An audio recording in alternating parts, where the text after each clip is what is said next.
Let's break down the changes that happened in today's update.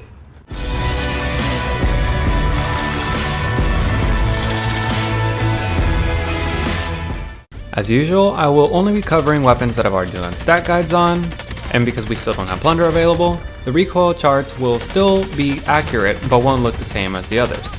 So let's begin with the changes, starting with the Fara 83. These are its old stats, and these are the new. Pretty much, its damage was completely reworked. The only TTKs that stayed the same were the ones in the headshot and in the second damage range, the upper torso. What this means is that I can no longer run the Fara as a sniper support weapon, which is exactly how I was running it before. In that longer ranges, you now have to work harder to get that better TTK. You have to hit your upper torso shots and headshots, although you will get rewarded for hitting neck shots as well. And while it is still possible to use the Fara as a sniper support weapon, because if you get one headshot with 6 upper torso shots at least, you can still get the old 600 millisecond TTK, I wouldn't recommend it because that relies far too much on things lining up, because someone else with a better weapon can just shoot you in the foot and you would be dead. Because of this nerf though, the C58 is now on the same level as the Fara. And if you can't use the EM2, either the C58 or the Fara would be excellent choices. Now for the Krig. Its recoil was increased and its neck multiplier went from 1.3 to 1.1. And if you didn't see that, yeah, its recoil is insane now. It's got over 3 times the vertical recoil now, and this makes it a lot harder to control. Before the update, you could easily engage people at 200 meters. Now, you kinda struggle at 145. If you want to use the agency suppressor to reduce that vertical recoil, I would say it would be fine as long as you know what it does to your ADS time. Now though, snipers won't be flinched to the sky whenever they try to engage someone with a Krig. Was this nerfed a little too much though? I definitely think so, and I hope that they'll remove at least 1/3 of the recoil.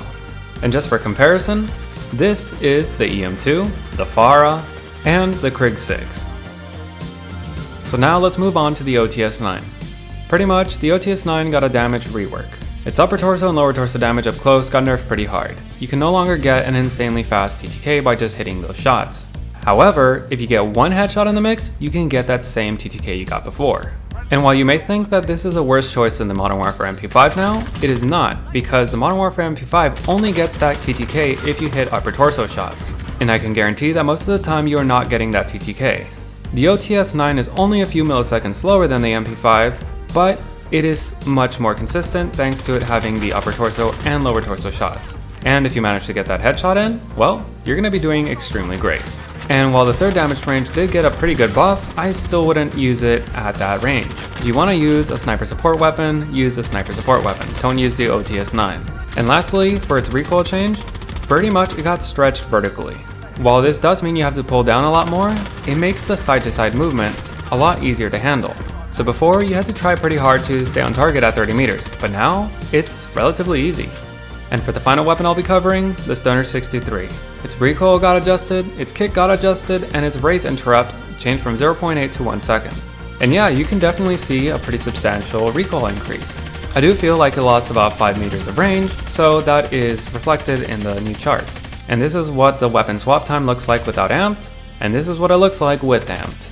I don't have any data from before to compare it to, so this is all you get. But those were the weapon changes. What'd you think about them? Do you think they went a little bit too overboard with the Krig nerf? And do you think they'll revert it? And as always, if there's any build, weapon, or part of the game you want me to break down, let me know and you may see it on the next Community Wednesday. But that's the video. If you enjoyed it or it's helped you in any way, let me know by leaving a like. If you got any questions or comments, leave them down in the comment section down below. And if you want to make sure that you never miss another video, be sure to subscribe. Thanks for watching.